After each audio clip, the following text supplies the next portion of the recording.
This is the Horse Radio Network. What a beautiful day for horses in the morning. You are listening to the #1 horse podcast in the world. Here is your entertaining look at the horse world and the people in it.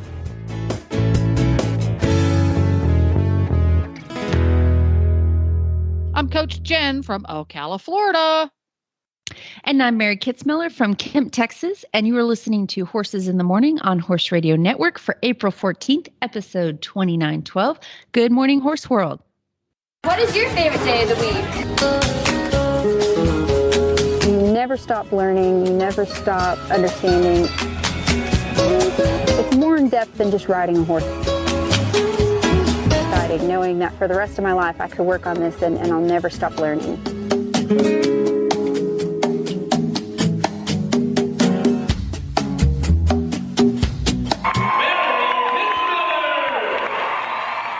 Welcome back to the show, Mary. Regular listeners know this, but if you're new to the program, maybe not you, Mary's here the second Thursday of every month where we get to sit back, enjoy her many, many, many, many adventures, as well as geek out on horse training and human training. So we haven't spoken to you for approximately 30 days, and you have been a very, very busy camper since then. Let's go through what you did in chronological order since we spoke last. Oh, you did yeah. You did Road to the Horse, right? Yes, we did that. Did that the last week of March, which now feels like that was 6 months ago. Yeah. It was crazy. And then you did, what came next? The Stock Horse Show? Yeah, man, I forgot. No, actually, I did not do the Stock Horse Show. I did a Stock Horse Show before that at some point in March. Actually, a couple weeks before Road to the Horse, I took Remy to a Stock Horse of Texas show and actually competed in the same classes as a Road to the Horse competitor. Actually, Road to the Horse champion now, Mike Major. Is it Major or Majors? Now I can't remember. I think it's singular Major, I think. Mike, if you're listening, let us know if we got it wrong. Yes. Yeah. Yeah. We need to have him on the show if he hasn't been already. Oh, well, we need to have him on regardless, just because he's an interesting guy. I know. Yeah. He's got some stories. Yeah. So yeah, I did a Stock Horse Show, Road to the Horse, and then I just got back from a clinic in Oregon that was put on by some of our auditors. Woohoo! Auditors. Yay. Hey, so what we're going to do is we are going to talk about your road to the horse and your clinic after we take care of our training tip, because we start every show with a training tip. And I always love these because they're inspired by something. Well, maybe I've got this backwards. I might be speaking out of turn. Your training tip this month is finding a starting point. My first question for every training tip is, what was the inspiration for your training tip? So I gleaned the inspiration from the clinic that we just did. I had this backwards. So clinic and training tip are all together. Go for it, Mary. So yeah, one of the things that I noticed from the clinic, briefly touch on that is and usually any horse that I run into at an event that's, whether it's a lesson or a clinic or just someone asking questions, what we want our horse to do is usually something to the effect of, I want to get a bridle on my horse. Or we had a horse that she was dealing with abscesses and she was a little baby warm blood. And so my experience with baby warm bloods is their attention span is like about 3 seconds, and that's all you get. And you got to get it done while they're still paying attention.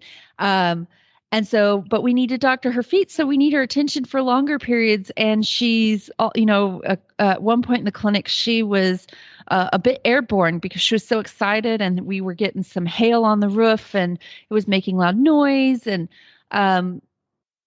so we're trying to get the behavior done that we have in our mind. I want to get the bridle on my horse, or my horse won't stand still when I go to get on, or I want to handle my horse's feet. And these all seem like very different problems, but they can all what be do they have in common? Hello. I know, right? But they can all be broken down in the same way. And it's one of those things, it's just that easy and it's just that hard, because I can explain it and you'll go, oh, why didn't I think of that? Or, yeah, that looks really simple. And then putting it to practice can sometimes try our patience and, tie our brain in knots. How do we get this done? So it's as simple as find something you're going to succeed at. You've got to find that starting point and think of all these behaviors that you're trying to get done as actually millions of other little behaviors that create one behavior. Anytime you get stuck, you need to slice that behavior down into simpler steps. And if you get stuck there, slice it down into even simpler steps. And if you get stuck there, and this is called, I think it's called micro shaping, if we're getting into kind of sciencey terms. But for instance, with the horse that we want to get her feet done, but right now she's rearing and bucking and running through the air, we can't touch her feet. That's going to be dangerous. I don't want to get down there if she's, not paying attention.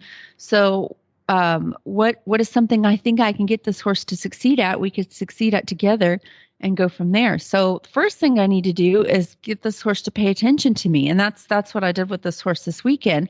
Is I gave her a really simple job. Your job is to put your eyes on me. That's all you got to do. Just look at me. And she could do it for a second. And then, she wants to jump around and be silly again. And, not her fault. She's got baby brain. So we start at that simple task. Just, pay attention to me. And we work on that until we're successful at that. And I did whatever I had to do to be more compelling than all the other distractions in the arena.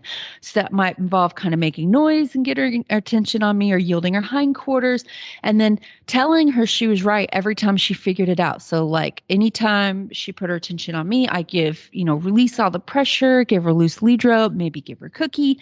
If you want to put in the positive reinforcement. And once we had that, usually once you work on that little thing, you'll be surprised at how much your horse will do a 180. They go from, oh my God, what's this over here? And there's something over there. My buddies are over there and the barn is over there. And to you work on that little simple, hey, just put your attention on me. And the other thing to that is stay a couple feet back, because if you're jumping around and being silly, I don't want to be collateral damage. So stay away from me. Look at me. Yeah. So those are the two things. And they're very simple. And for a horse that is kind of over threshold because they're super excited, or they're really nervous, or they have extra energy, a lot of times that's what those horses can handle. And as soon as you get them succeeding at those things, so I had to find that just very simple starting point with that horse. From there, I was able to go, okay, what's the next thing we can succeed at? Maybe I'm still not able to reach down and pick up her foot yet, but I know I could safely touch her neck. And if she stands still for me touching her neck, then I'll work my way down her neck to her shoulders. And if she's good for that, then I'm going to go down her foreleg, and then down her knee, and then down her cannon bone. Once I can touch her all over her feet and she's listening, now I can ask her to bend her knee. So even that before picking foot is something we can work on. And this seems like it might take just hours. It actually is the shorter way to go, because you can either fight your horse and just fail over and over and over again. And, you get frustrated, they get frustrated, nothing gets done. You've got medication and hoof wrap all over the place. Or, okay, we have all been there. Yes. Yes, I think we've all had this lament. Or you can find a very simple win for your horse and then win over and over and over again, and practicing that being successful, even if it's not the exact thing you wanted to get done, but you're getting down the road to that thing. You and your horse are going to have a way better time of it. Plus, your horse, the next time you have to go in and do something with them, they're only going to associate it with succeeding. And you can also incorporate that reward-based training, and it's a much more pleasurable experience for both of you. So keep it simple. Find that point in your training that you can succeed at. So if, putting the bridle on the horse seems like it's going to be too much. What about I just pet on your face? Can we do that? And if that works, then go to the next thing. Well, can I pet on your face while I've got the bridle in my hands, and then go to the next thing and the next thing? You don't have to know the exact steps. You just have to think about it and say, okay, what's something that's like what I'm going to do that we can succeed at? Yeah. It's like when the kindergartner has to get on the bus for the first time. Sometimes it's good to go and hang out at the bus stop with mom, dad, big sister, brother, family, whatever, and do that for a couple of days before the bus actually shows up, so that it's like, okay, we stand here at the sidewalk and watch the traffic go by. We do that every day, and we hang out together, and it's lovely. Success builds on success physically, mentally, emotionally, for human and horse. And you're right, you build on that. It doesn't matter. What's important isn't how far back you have to go to that point where it's a good starting point where you can find success. The important part from my point of view now is I'm just barely getting the knack of going back to the point where you can be successful, because that's not something I ever did before. It's like, you're going to do this now. Yeah. That kindergartner and demanding that they write a 10-page research paper on campaign finance reform. It's like, no. Right. Let's try coloring on the page. Let's do that first. There we go. Let's color on the sidewalk. Going there sooner. Because what I tended to do was I wouldn't go to that point. I wouldn't go, okay, we need to break this down way further, until I was unsuccessful, infuriated, and frustrated, and my horse was the same. I waited till we got to that point. So yeah, it makes total sense. Early in my career, I thought about horse training. Horse training for me was about winning against the horse. Like, you did this and I showed you this and then I won. And I think there's a lot of programs out there that are still like that. Like, you got to show them who's boss. Don't let them take advantage of you. And the problem with that is you're both losing. Even if, your horse was bucking and you rode all those bucks and then he never bucked again, you really lost something there. It shouldn't have come to that. If you're in a fight, you need to get out of that fight. Don't worry about, did I win? Did he win? You need to back up, because there should not be a fight. And sometimes that happens. I run into resistance and I have to go, whoa. We're in a bad spot. Back the heck out of there and find something. It should be about you both winning together. He should win. You should win. Both of you should be happy. It is not you against the horse. Yep. There you go. I think again, that's another thing that we need to put on. We need to have t-shirts by Mary, because you come up with these great memes that need to be on people's t-shirts. I like that one. We're going to put that on a t-shirt. Heck yeah. We'll make millions. Well, that's a lot of fun. I love the training points. And we're going to jump into our next segment for the show today, which is Mary's latest adventures. And we're going to do that right after we hear a little bit from Horseware. In the world of horse racing and elite equestrian sports, it's all about how to prepare and repair. IceVibe is a truly portable and highly efficient circulation therapy system for your horse. Before activity, prepare to prevent damage by using the IceVibe's vibration pads. Repair after the event by using the unique combination of cold packs and vibration to minimize swelling and encourage blood flow. And because it's battery powered, IceVibe is truly portable. The essential and affordable tool to prepare and repair. IceVibe. And it's Mary's Adventures time. This is good adventures this time, not flat tires or broken horse trailers or anything like that, right? Yeah, it was relatively, knock on wood. It was great. No problems. So where did you go? Who did you take? And what did you do? So I got to go back to Road to the Horse. I don't think I've been there since we covered it with the Horse Radio Network back in 2016. Oh my gosh. And yeah, it was, I don't want to say it was last minute because I knew about it around Christmas time. But we decided we were going to have a booth there with our company that does the jewelry and art. And then, I was talking to Tammy, who puts that on, who pretty much, she's running a lot of that show and she's doing an amazing job. Western Horseman is behind the wheel now and they're doing amazing things. It's such a fun event if you've never been. And so she said, oh, we're doing this kind of casual freestyle competition.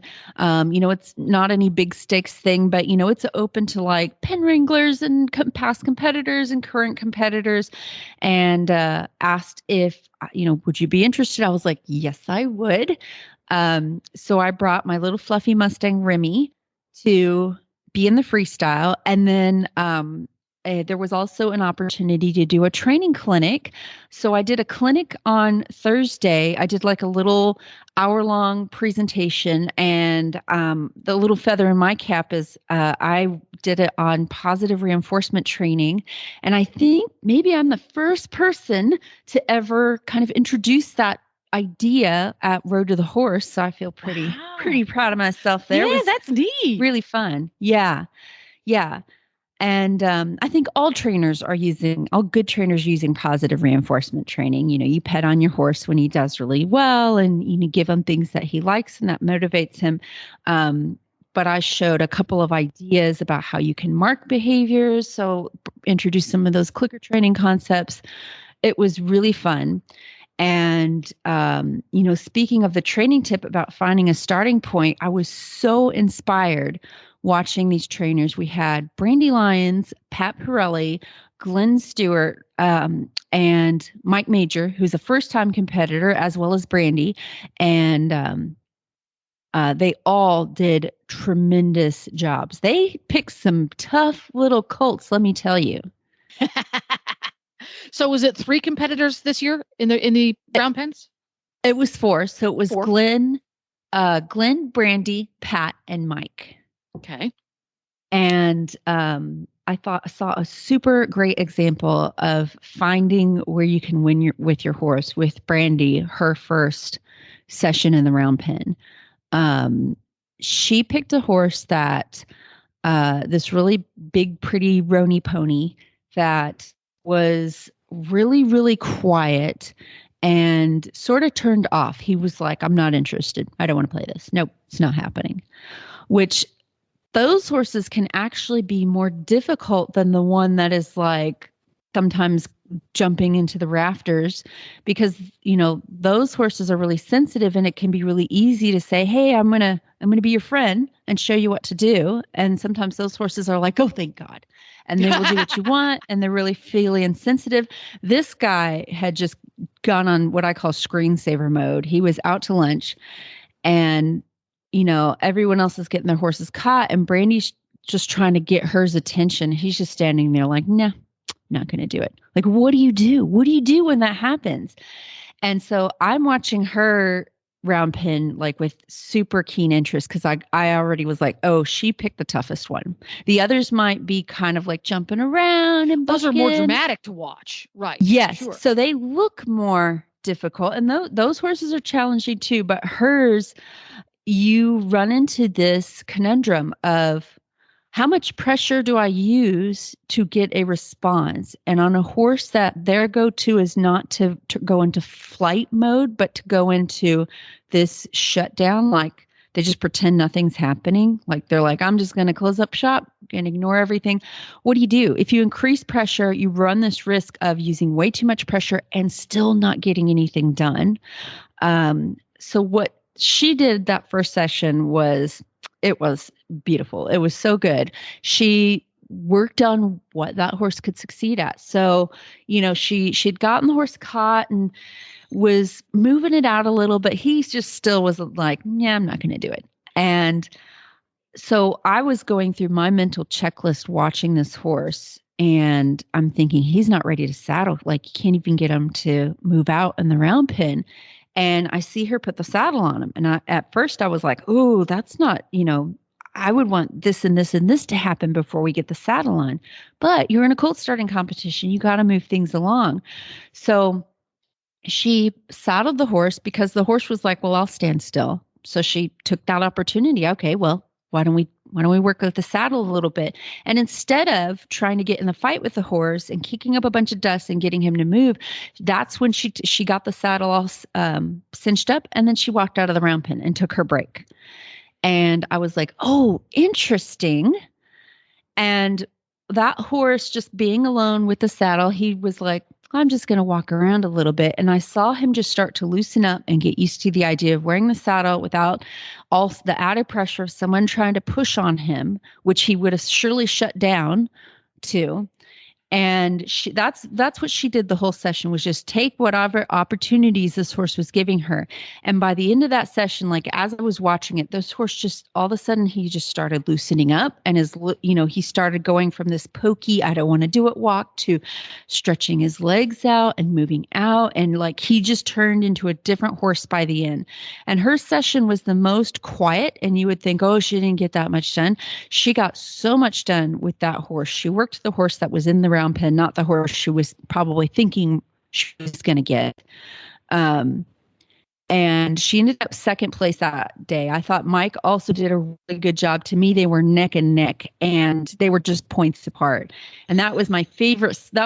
Like every time I go to the Road of the Horse, I get like this little tiny seed of inspiration out of watching the whole thing. And that's what I take home and hold on to. And watching her, I was like, that was so good. That was amazing horsemanship. And I hope everyone who watched it recognized. That's so cool. See, now I wish I was there. Nothing in the horse world is linear. No, it's like someone described it to me as a spiral once, which I think is perfect because you keep coming back, but you're evolving as you come back around to the same kind of discoveries. For me, it's like Flight of the Bumblebee, though, I think. Yes, I think that, yeah. A bit chaotic. It's my ADHD. Sometimes Flight of the Bumblebee is played at double speed, and sometimes it's played at half speed. But yes, I think that melody is pretty much how horse training goes. Yeah. It's just chaos all the time. And all copious the time. Amounts of caffeine. There you go. Well, we're going to take a quick break here and hear a little bit about something new on the marketplace called Trust Design halters. And then when we come back, we are going to enjoy a listener question. Woo! Well, Trust Design says, ditch the boring. Just because halters are pretty much the most utilitarian item in your kit doesn't mean they should look boring. Halters should be beautiful. Be the first in your barn to have halter style on point with a Trust Design halter. They are truly one-of-a-kind designer halters. Visit trustdesign.com. That's spelled TRVST design.com. And it's listener question time. If you're not an auditor, you should be. Go to Horse Radio Network and click on the auditor banner and find out how you can submit questions to the various hosts on the Horse Radio Network shows, interact, qualify for cool perks, etc. And this is the part of the show where we take one of those submitted questions and we geek out on it. So who is it and what is it this month, Mary? Okay, we have 4 questions. 3 of them all tie in beautifully to the point I was making earlier about finding a starting point. So I won't be able to touch on all of the questions, but we do have one where we've got a horse that can't concentrate when his buddy is in the ring. We've got Carly. That was TJ's question. Carly is asking about bridling for the first time. We have Flossie, who's talking about a senior horse who she wants to move to bitless. So those 3 questions fall under the find something your horse can succeed at. One I do want to touch on is Madison's question. And she says, what to do when your horse constantly bites you, angry bite, while being brushed and washed intact, not playful nipping. And the reason I want to narrow in on this question is what this is screaming to me. I'm not seeing your horse, so I have, just the context of this question. But what this is screaming to me is maybe we need to look at a medical cause, especially if this is something that is kind of out of the blue for your horse.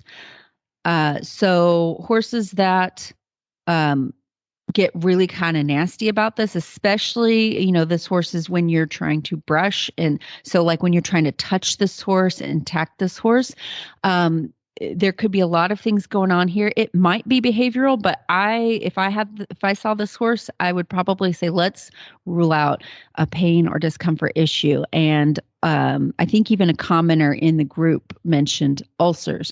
That'd be the first thing I look at, because can cause a lot of pain and discomfort to a horse, especially all around their belly and girth area. But even I've seen it to where they're like, don't even touch my ears, like don't touch my face, because they're that uncomfortable.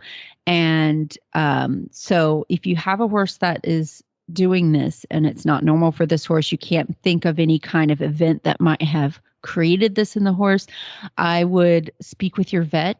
And ulcers would be the first place I'd look. There's other places that you might look. The horse could, have some sort of muscle or skeletal pain.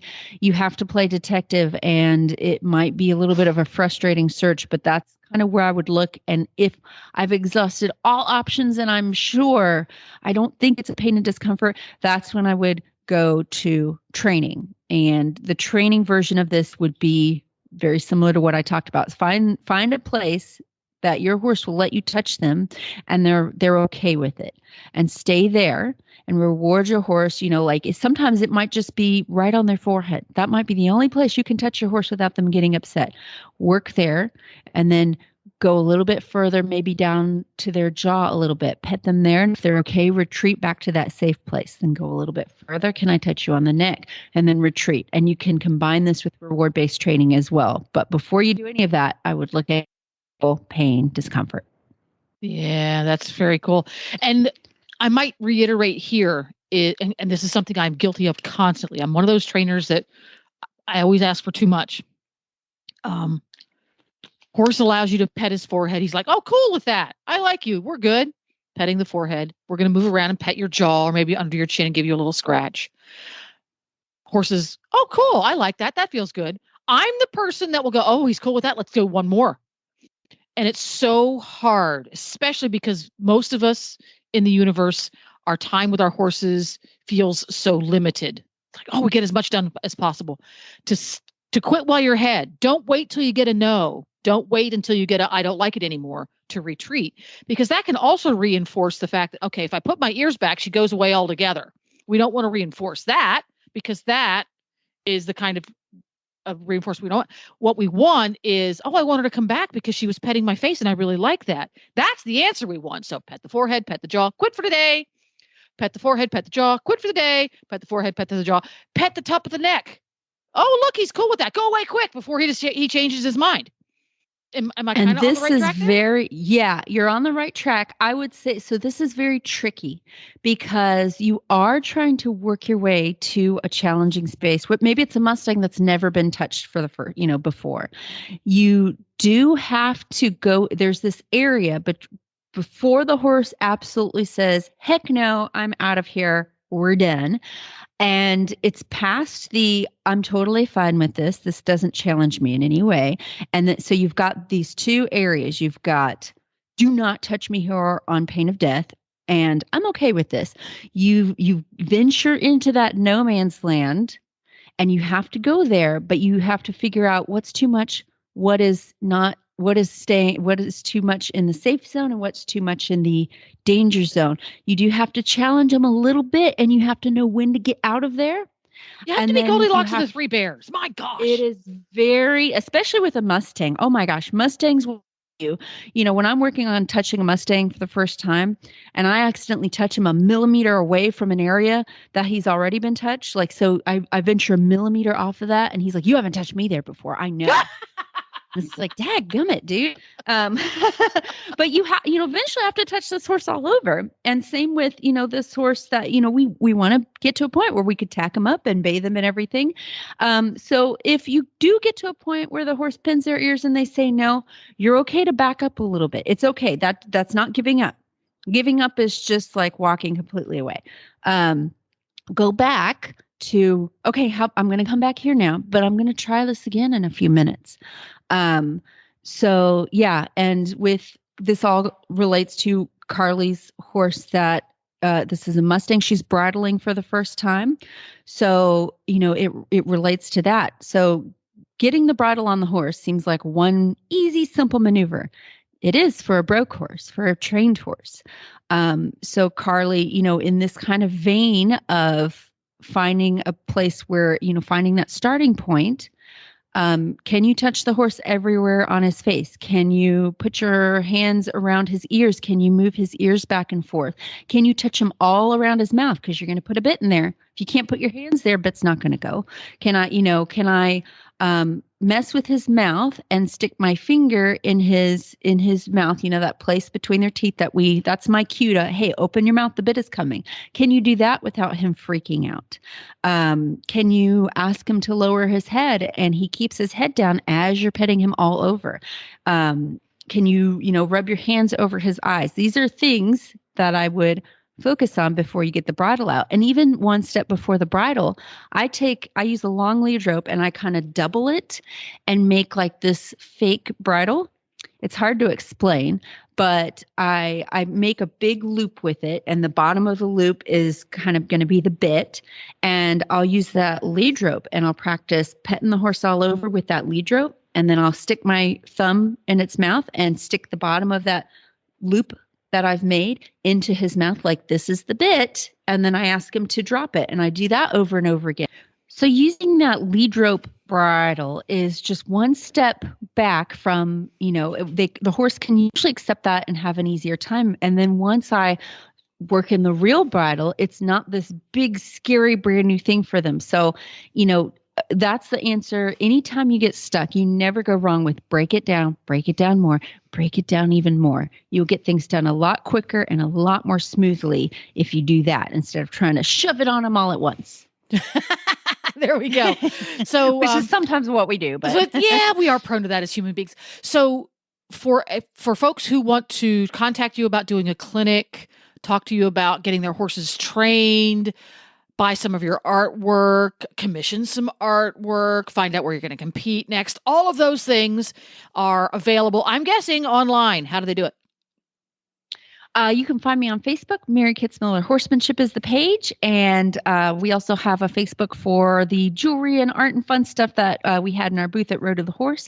And that is Troublemaker Trading Company, both on Facebook. Dun, dun, dun. We'll see you next time.